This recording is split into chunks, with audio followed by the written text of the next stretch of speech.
Howdy! In this mini lecture we will discuss approaches to managing sprawl and its impacts, and strategies for creating more sustainable urban environments. The student learning objectives of this mini lecture are: evaluate options for countering sprawl, and evaluate transportation options. After watching the Urban Environment Part 1 video, you should know what sprawl is, what causes it, and what its effects are. In this video, we will discuss what can be done to prevent, manage, or alleviate urban sprawl.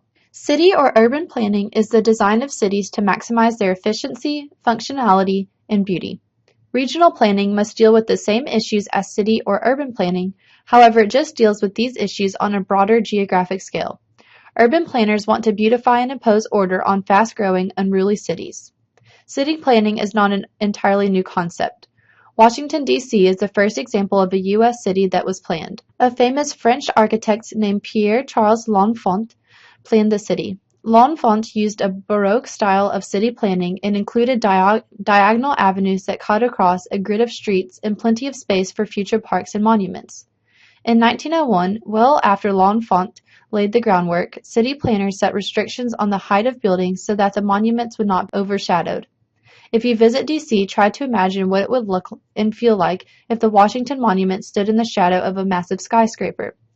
By imposing those simple building height restrictions, the planners preserved the beauty and stately atmosphere of our capital city. To preserve cleanliness and tranquility of residential neighborhoods, industrial facilities are often barred from developing in residential districts through what is known as zoning.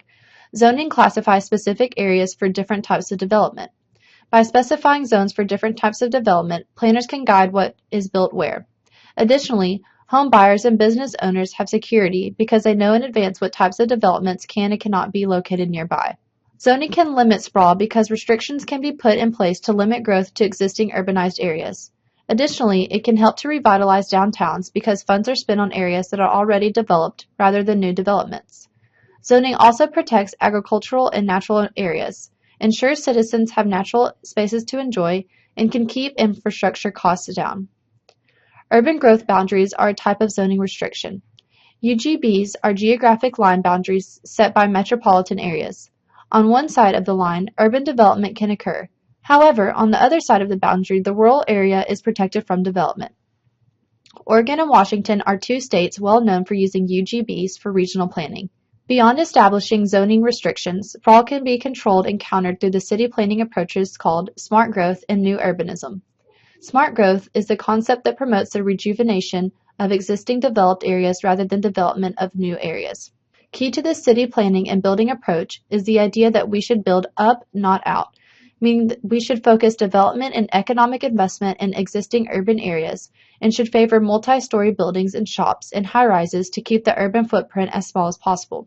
Additionally, this approach advocates for a strong sense of place, meaning that it encourages community and stakeholder collaboration in development decisions, strengthening and beautifying of existing communities. Smart growth also seeks to have mixed land uses, compact building design, a range of housing options and designs, preserve open space, farmland, natural beauty, and important environmental areas, provide a variety of transportation options, and to make development decisions predictable, fair, and cost-effective. New urbanism is a related approach with the main focus of developing and designing compact, walkable neighborhoods in which most of a family's needs can be met without using a car.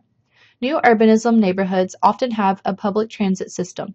Transit-oriented development is a type of development that is in line with new urbanism because it advocates for communities to be arranged along stops in major rail lines so that people can easily use mass transit to get where they need to go by foot and rail. Transit options help cities because a great deal of pollution, stress, and lost time are associated with traveling by personal vehicles. According to Texas A&M Annual Mobility Study, traffic caused Americans to spend 5.5 billion more hours in traveling and an extra 2.9 billion gallons of gas. This equals 56 billion unnecessary pounds of carbon dioxide released into the atmosphere because cars are sitting in traffic jams. This averages out to 38 hours per commuter each year in wasted time and equates to $121 billion in lost revenue because people were stuck in traffic and not working. The positive side of this is that on average, the time wasted in traffic has declined since its peak in 2005. When Americans spent 43 hours per year stuck in traffic. As the graphs show, automobiles and buses consume far more energy than rail systems per passenger mile. The key to improving the quality of urban life is therefore to incorporate mass transit. Options include trains, subways, buses, and light rail. Light rail is a smaller rail system that is powered by electricity. Light rail is cheaper, more energy efficient, cleaner, and relieves traffic. The most used U.S. train systems are in large cities such as New York and Boston, each of which carry approximately 25% of each city's daily commuters. Buses are another option.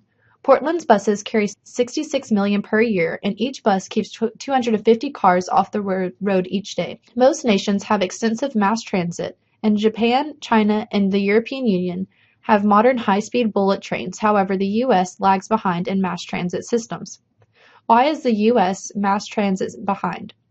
We lag behind because we invested in roadways because we have low population density and cheap fuel compared to other industrialized nations.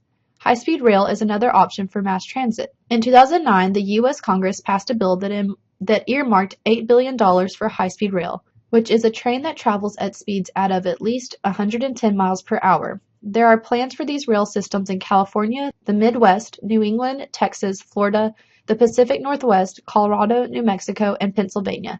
However, as of 2015, only construction on the rail in California has begun.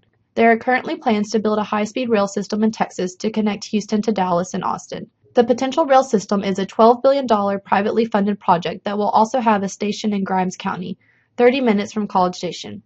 This station will serve both residents and students in College Station, as well as residents of Huntsville and Sam Houston University. This concludes the mini lecture on managing sprawl and strategies for creating more sustainable urban environments. Please review the weekly outline and complete the activities for this week per the schedule set forth in the outline. Thanks and gig 'em!